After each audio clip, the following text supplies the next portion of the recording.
A partir de agora,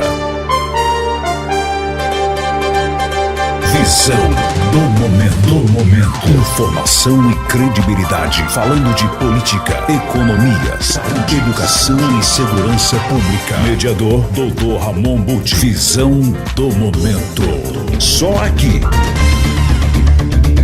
Estamos aqui hoje para mais um Visão do Momento, recebendo o Dr. Marcelo Segato, que é o juiz do trabalho do Fórum Trabalhista de Uberlândia. Bem, Dr. Marcelo, muito obrigado por ter aceitado o nosso convite. As referências que eu tenho do Dr. Marcelo é que é um dos juízes, à época, que fez o concurso dos mais jovens do Brasil, para não dizer o juiz mais jovem do Brasil, que chegou logo depois de formado, se dedicou aos estudos e chegou a ser magistrado do trabalho com um pouco mais de 25 anos. Não é isso, doutor Marcelo? Mais ou menos, né? Mas eu fico muito feliz de recebê-lo aqui, tenho amizade com seus familiares e a gente tem um conhecimento já de antes, né? Bem antes de o Marcelo ter se formado ainda em Direito e enquanto jogador de futebol aqui do Uberlândia Esporte, né? Depois do Cruzeiro e então lá no Cássio Peça tivemos uma relação muito grande entre famílias, né? Então para nós é um prazer recebê-lo aqui. Bem, doutor Marcelo, como é que é a estrutura, o que é a Justiça do Trabalho no Brasil, no Estado e em Uberlândia? Primeiramente, eu agradeço a oportunidade de estar aqui com você, Dr. Ramon, um grande amigo meu, um grande amigo da minha família, uma pessoa que eu admiro muito. Muito agradecido pelo convite de poder estar aqui e poder falar aos seus ouvintes. A Justiça do Trabalho, ela faz parte, né, do Poder Judiciário, é um dos órgãos do Poder Judiciário do Brasil, é uma justiça federal, ela é estruturada tanto a nível nacional como a nível estadual e a nível municipal. Então, a nível nacional, nós temos o Tribunal Superior do Trabalho, que tem sede em Brasília, e temos os tribunais regionais nos estados, né? Minas Gerais faz parte da terceira região, então o nosso Tribunal Regional do Trabalho é o Tribunal da terceira região, né? E aqui em Uberlândia nós temos as varas do trabalho, né? A primeira instância, né, onde tem o primeiro contato do trabalhador com a Justiça do Trabalho é numa vara do trabalho. Nós temos 6 varas do trabalho situadas ali na Avenida Cesar Alvim, 3200. Então essa é, de uma forma assim bem simples, a estrutura que a gente tem da Justiça do Trabalho. Bem, doutor Marcelo, o que faz um juiz do trabalho? Qual que é a atividade dele perante a justiça, né? Como o senhor disse, ela faz parte de um contexto do Poder Judiciário da União, tem uma atividade já definida em lei, né, através da consolidação das leis do trabalho. Mas o que faz um juiz do trabalho? Então, o juiz do trabalho, ele está, né, situado na primeira instância, né, nas varas do trabalho, que é onde há o primeiro contato, né, das partes, né, do trabalhador, da empresa com a Justiça do Trabalho. Esse primeiro contato vai se dar através de um juiz do trabalho. Então, o juiz do trabalho, ele tem a função de tentar conciliar as partes quando é levada uma demanda, né, de um trabalhador contra uma empresa, levada ao Poder Judiciário, né, quando há uma lesão a um direito trabalhista, o juiz do trabalho ele vai tentar ali num primeiro momento conciliar as partes, né, estabelecer um acordo para que o processo seja resolvido de uma forma mais célere e mais rápida. E se isso não for possível, então o juiz do trabalho ele vai tomar ali as decisões, vai dar andamento ao processo, decidindo aquela questão de modo que o direito trabalhista, né, seja em favor do trabalhador, seja em favor da empresa, ele seja resolvido, né? A função nossa de um juiz do trabalho é de dar essa resposta ao trabalhador e à empresa no tocante a uma matéria trabalhista. Definida a posição do juiz, né, decidindo lá o processo, em havendo contrariedade das partes, existe o recurso a quem a pessoa recorre, porque a decisão não é definitiva, ela vai passar ainda por outras fases. Como é que isso funciona?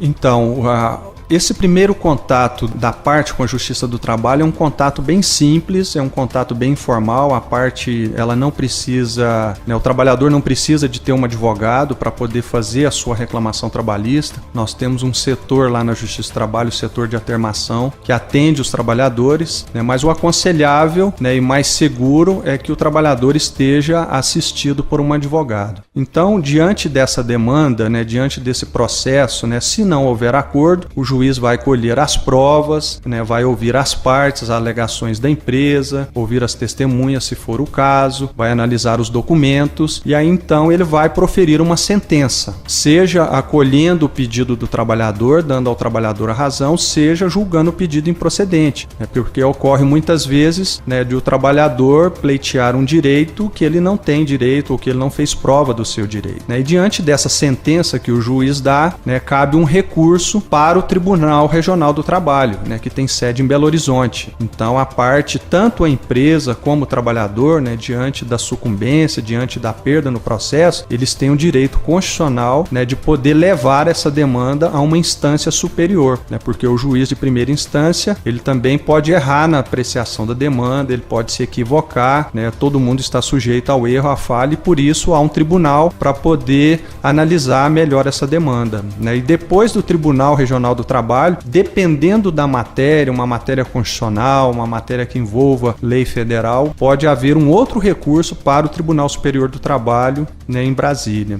Aqui em Uberlândia, doutor, quantos processos, né, quantas reclamações trabalhistas existem em andamento nas varas que o senhor citou? São 6, né?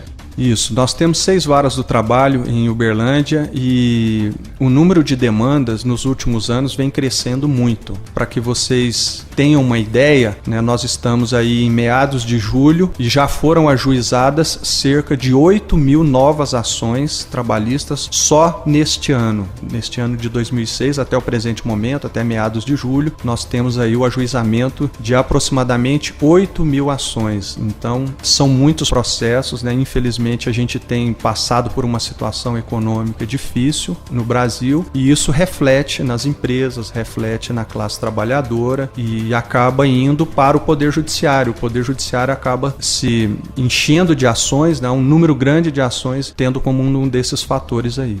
Bem, doutor, mas o que leva um trabalhador a procurar a Justiça do Trabalho? O que ele alega? Normalmente, uma reciprocidade do empregador junto a ele, o que faz com que o empregado procure a Justiça do Trabalho? Há uma série de fatores que levam o trabalhador a buscar o Poder Judiciário, né? Nós temos desde o trabalhador doméstico, o empregador doméstico que às vezes não tem muito conhecimento da legislação, né? O desconhecimento da legislação pode levar a uma lesão do direito do trabalhador e ele buscar o Poder Judiciário. Nós temos o problema da legislação trabalhista, que é uma legislação muitas vezes ultrapassada, muitas vezes que não é bem elaborada, que gera dúvidas na interpretação, como por exemplo no caso da terceirização, e que tem levado um grande número de ações. A gente tem um grande número de ações envolvendo esses casos de terceirização por uma falha do legislador, né, do Poder Legislativo brasileiro, que não regulamenta de modo adequado esse instituto, né? E temos também o problema econômico. Muitas empresas, né, diante das dificuldades econômicas, ela não tem como sustentar uma folha de pagamento na empresa, a carga tributária é muito alta, os encargos sobre a folha de salário, né, são muito altos. Diante do descumprimento disso, a gente tem vivenciado uma realidade aqui em Uberlândia no último ano, muitas empresas, grandes empresas, encerrando as suas atividades sem condições de fazer o acerto com o trabalhador. Então o trabalhador, né, ele é dispensado, ele não recebe ali o seu acerto rescisório, as férias, o 13º, o fundo de garantia. Então ele vai buscar o Poder Judiciário para tentar receber esses direitos. Então são esses basicamente os fatores que levam o trabalhador à Justiça do Trabalho. E o prazo, doutor, para julgar uma ação dessas? Quanto tempo a Justiça do Trabalho gasta com isso? Nós temos na Justiça do Trabalho 2 procedimentos, né? O procedimento sumaríssimo, ele é aplicado nas causas até 40 salários mínimos. Então, para essas causas de pequeno valor, né, vamos chamar assim, procedimento sumaríssimo, até 40 salários mínimos, essas audiências são mais rápidas, né? Então, por exemplo, se um trabalhador hoje aqui em Uberlândia vai ajuizar uma ação pelo rito sumaríssimo, no máximo entre 20 e 30 dias ele vai ter uma sentença, né, dando a ele o seu direito ou ou negando a ele o seu direito. A resposta jurisdicional, nos casos do procedimento sumaríssimo, ela é rápida. Agora, para os processos mais complexos, e a grande maioria, né, que vão acima de 40 salários mínimos, né, para essas causas, nós estamos vivenciando aqui em Uberlândia, né, um fato novo que até pouco tempo a gente não vivenciava, que é a demora da prestação jurisdicional. São muitos processos, há um acúmulo, né, por secretaria, por juízo, um acúmulo, né, acima dos limites previstos na lei, previsto na Constituição, e isso tem feito com que, às vezes, essa demanda para se ter uma sentença no procedimento ordinário pode chegar aí até a demora de 1 ano e meio. E para a primeira audiência, até de 60 a 90 dias. Então, realmente é uma situação bem complicada para o trabalhador e para as empresas. Com relação, o senhor citou a questão da legislação trabalhista, que é ultrapassada, ela é da década de 50. Ela vem sendo emendada, vem sendo baseada em decisões judiciais que já viraram aí jurisprudência, né? Eu não sei se existe súmula vinculante para a Justiça do Trabalho também, mas eu gostaria que o senhor explicasse isso. O que pode ser feito, né? O que o nosso legislador, que são os nossos deputados, senadores, deputados federais e senadores, podem fazer para isso? Existe alguma coisa em andamento a nível de Congresso Nacional para se mudar isso, para dar maior celeridade à ação, para evitar que esses problemas cheguem à Justiça do Trabalho? Então, essa é uma pergunta importante, porque a CLT, né, que é a consolidação das leis do trabalho, que é a legislação trabalhista que o juiz vai aplicar no seu dia a dia, na análise dos processos, além da Constituição, ela é da década de 40. Foi Getúlio Vargas, né, em 1942, quem publicou, né, a CLT, influenciada ali pelo direito italiano e tudo mais. Então, é uma legislação que foi alterada ao longo do tempo, mas que hoje ela não atende a realidade, né, da sociedade brasileira diante da globalização, né, diante das novas tecnologias. É um instrumento jurídico, ele falta muita coisa para ser atualizada. Então, o juiz muitas vezes, né, a sociedade não entende, não é o juiz quem faz a lei. O juiz ele está ali para aplicar a lei que existe ao caso concreto. Então, a função de elaborar leis é do poder legislativo, né, os deputados, os senadores, é o poder encarregado de elaborar as leis. Então há um anseio muito grande, tanto de trabalhadores, né, e principalmente da classe empresarial, né, para uma reforma trabalhista. A questão da terceirização que precisa ser regulamentada, e nós temos atualmente, né, alguns projetos de lei, né, que visam a regulamentar a CLT, como o projeto da terceirização, e há também um empenho aí do novo governo, inclusive do governo do Michel Temer, que é de fazer uma reforma trabalhista. Isso está na pauta dele, né, além da reforma previdenciária, uma reforma trabalhista. Então, o que realmente nós precisamos a nível de justiça do trabalho é uma vontade política de se fazer a reforma que precisa ser feita na legislação trabalhista. Doutor Marcelo, para evitar que as reclamações trabalhistas cheguem à Justiça do Trabalho, o que um empregador, o que um empresário deve fazer ou deve prever ali dentro da sua organização para evitar que isso aconteça?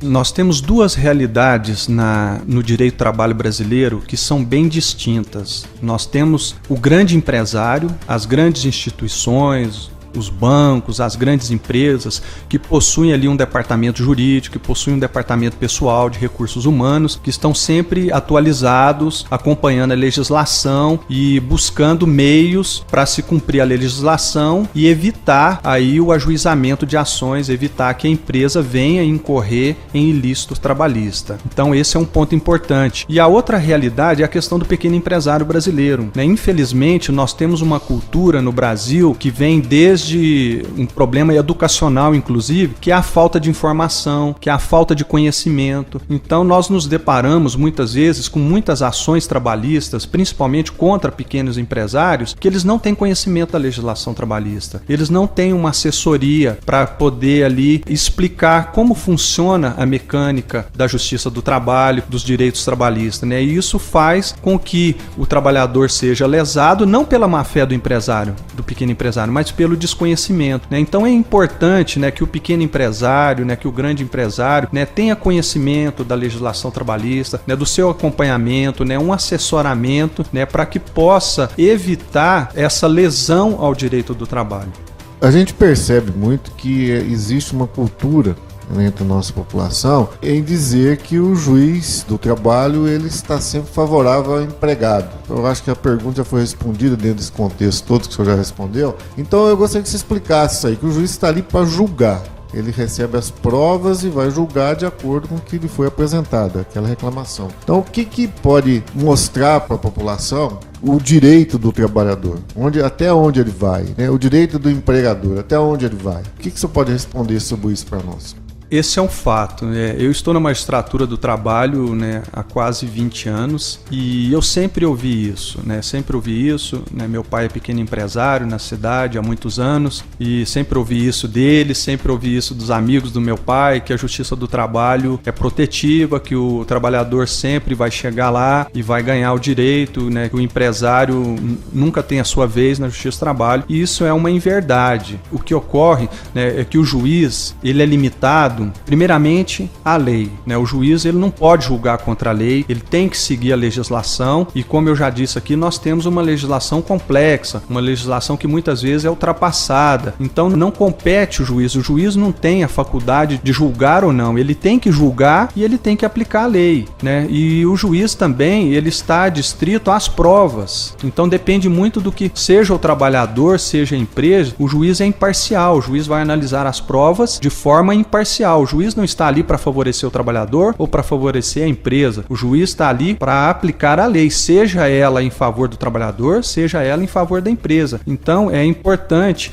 né, que a gente desmistifique esse estigma de que a justiça do trabalho, de que ela sempre vai favorecer o trabalhador. Isso não é verdade. A justiça do trabalho, ela está ali para atender tanto o trabalhador como o empregador. Se o trabalhador tiver direito, se ele conseguiu fazer a prova do seu direito, ele vai conseguir o que ele está pleiteando na justiça do trabalho. Se o trabalhador não tem direito e se ele não conseguiu provar o seu direito, o pedido dele vai ser indeferido, vai ser julgado improcedente. Então o juiz ele é imparcial, ele está ali para cumprir uma função social, né, uma função do Estado, que é dar resposta à sociedade na aplicação da legislação trabalhista, independentemente se seja o trabalhador ou a empresa. Bem, ouvintes, iremos para um breve intervalo e retornaremos em seguida com a nossa conversa com o Dr. Marcelo Segato, que é o juiz do Fórum Trabalhista em Uberlândia.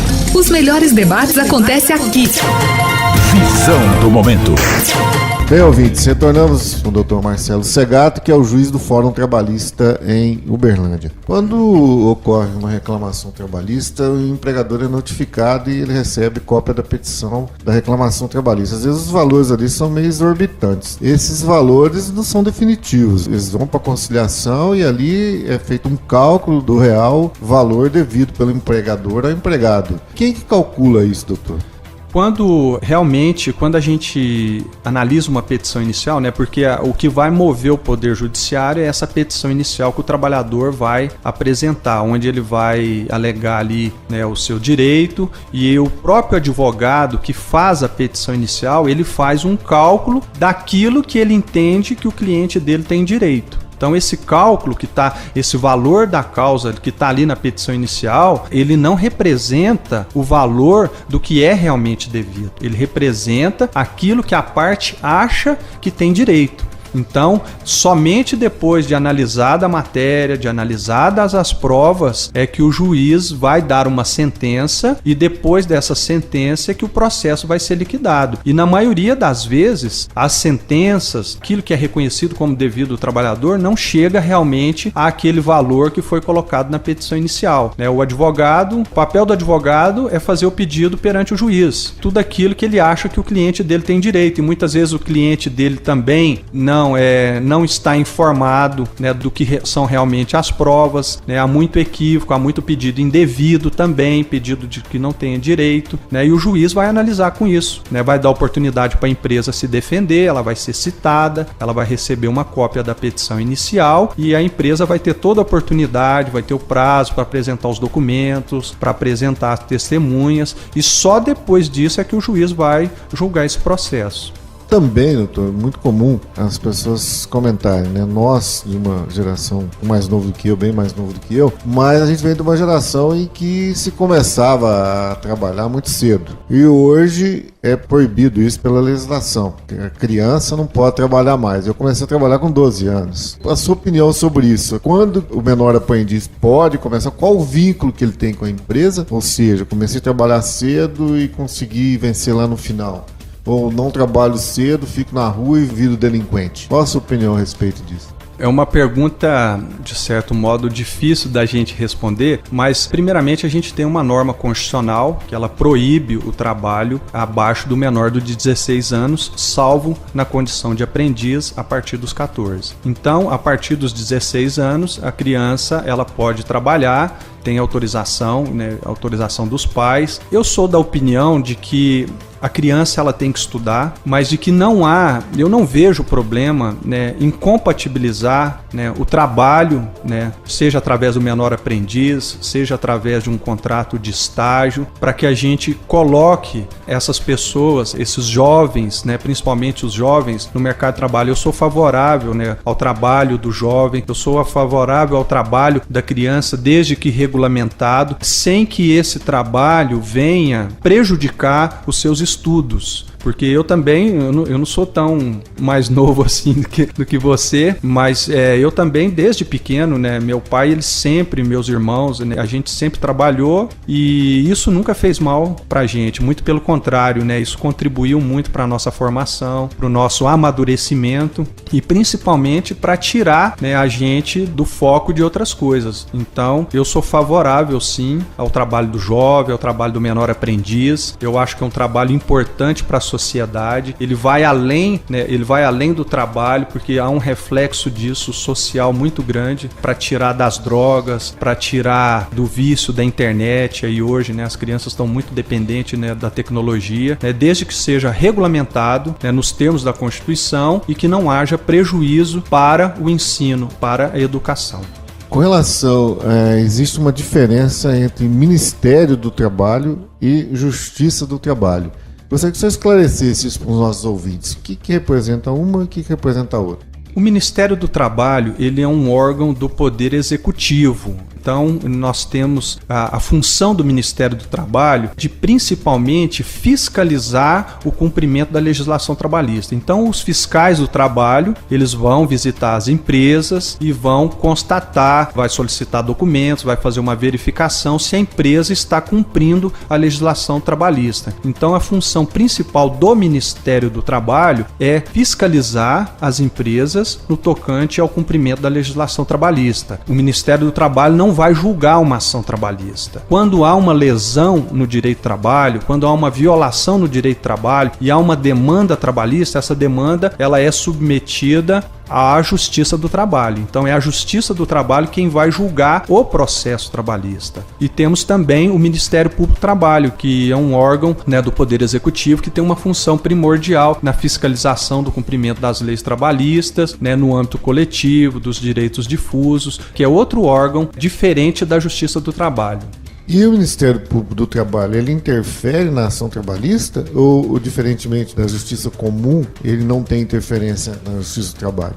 Algumas ações trabalhistas, a participação do Ministério Público ela é obrigatória, como por exemplo, né, nas ações envolvendo menores, né, uma ação envolvendo menor, o juiz do trabalho vai ter que chamar o Ministério Público do Trabalho para poder participar dessa demanda. E o Ministério Público do Trabalho também tem uma atuação importante através da ação civil pública, então ele pode ser autor de uma ação trabalhista, o Ministério Público do Trabalho. Então, por exemplo, se uma empresa vem lesando aí o direito coletivo dos trabalhadores, então o Ministério Público ele faz ali uma fiscalização, ele tenta resolver isso extrajudicialmente através de um termo de ajuste de conduta com a empresa, e se isso não for possível, ele leva essa demanda coletiva de direito de mais de um trabalhador para o Poder Judiciário. Então o Ministério Público ele pode atuar tanto como fiscal da lei na Justiça do Trabalho, como autor das ações civis coletivas. É frequente noticiada pela mídia condenação de algumas pessoas, até normalmente são pessoas de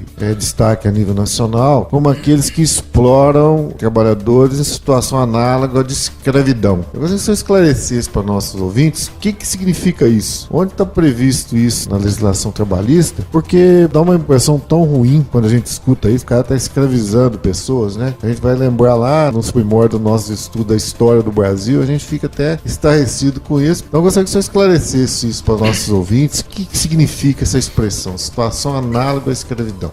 Então, infelizmente, né, mesmo a gente vivendo no século XXI, né, mesmo a gente entendendo aí, né, que o homem evoluiu, né, diante das novas tecnologias, diante da multiplicação do conhecimento, né, da ciência, né, infelizmente, mesmo diante de toda essa situação, né, às vezes a gente se depara com situações em que o empresário, ele realmente leva o lucro, né, o desejo ao lucro, o desejo a exploração, né, acima dos limites previstos em lei, né, de garantia básica, de garantia mínima ao trabalhador, porque o direito do trabalho, ele contempla um mínimo de garantia para o trabalhador, pagamento de salário, uma condição digna de trabalho, uma condição digna de segurança do trabalho. Então, quando a gente ouve esse conceito, uma empresa foi autuada aí por trabalho escravo, por trabalho condição análoga de escravo, em primeiro momento a gente precisa entender que esse conceito de escravidão, ele difere um pouco daquele que a gente estava acostumado a ver ali no século XVII, no século XVI, no século XVIII.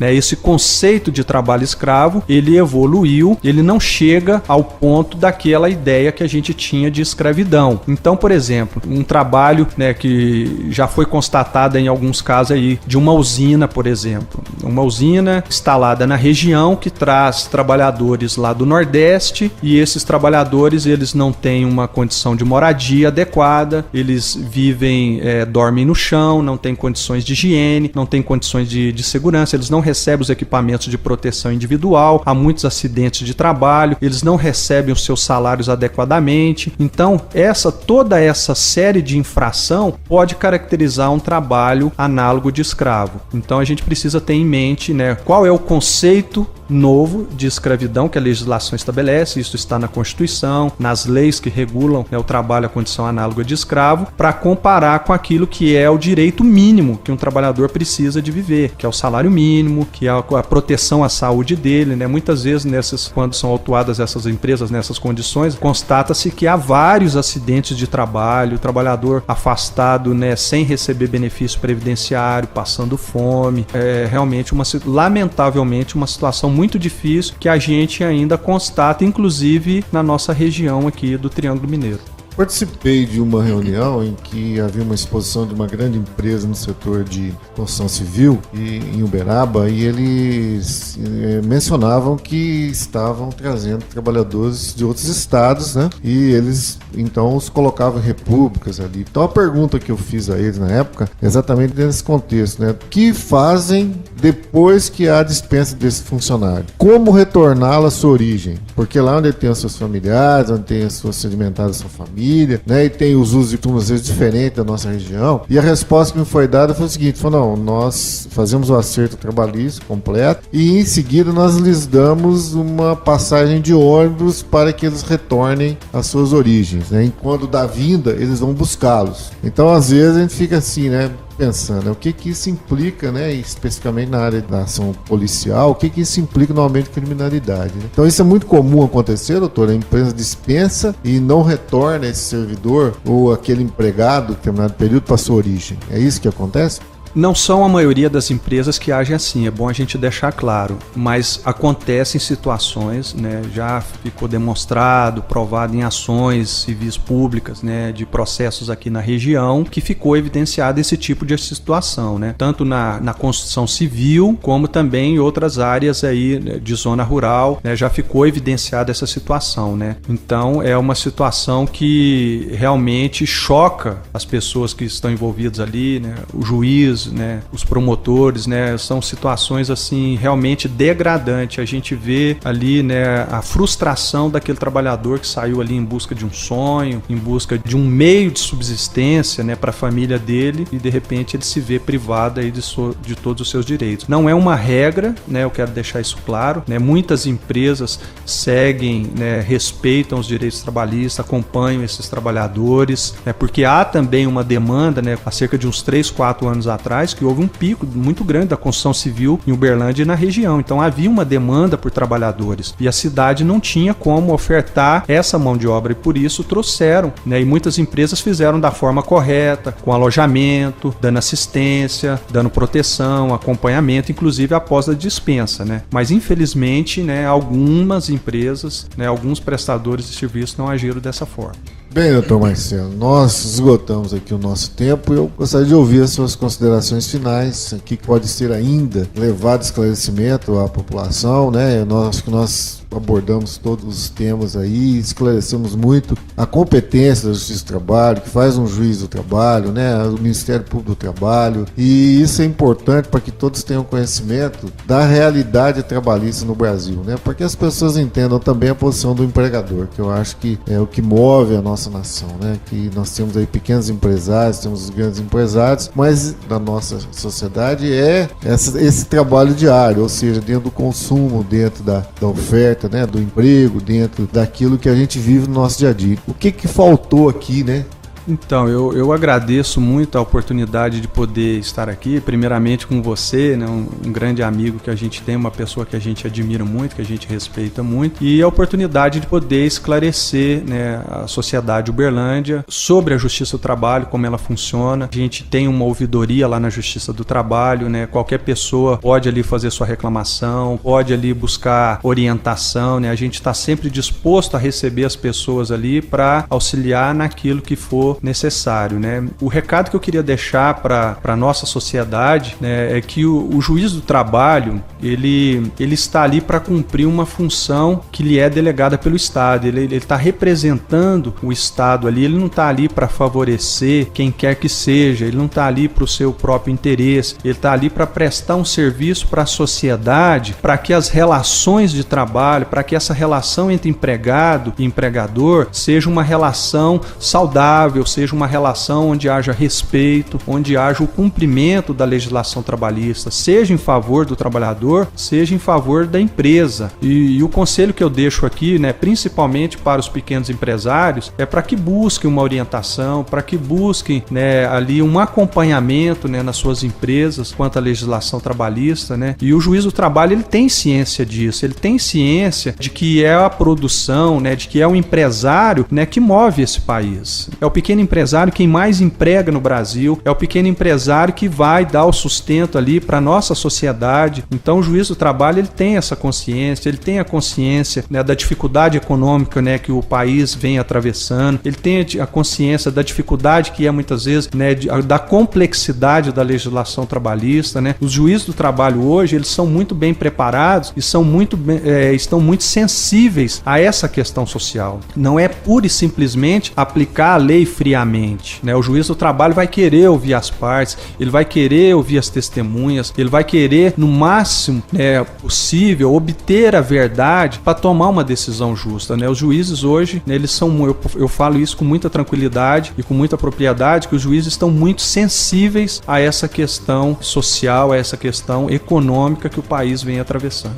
Recebemos hoje aqui o doutor Marcelo Segato, juiz do Fórum de Uberlândia Trabalhista, né? E agradeço muito sua presença, doutor Marcelo. Leva um abraço ao seu pai, Zonel, meu grande amigo, né, a todos os seus familiares. E eu acredito que tenhamos aqui cumprido nossa missão, que é informar bem a população de Uberlândia. Bem, ouvintes, estaremos aqui com o nosso Visão do Momento, quarta-feira às 7 horas da manhã, quinta-feira às 20h30 e sexta-feira ao meio-dia.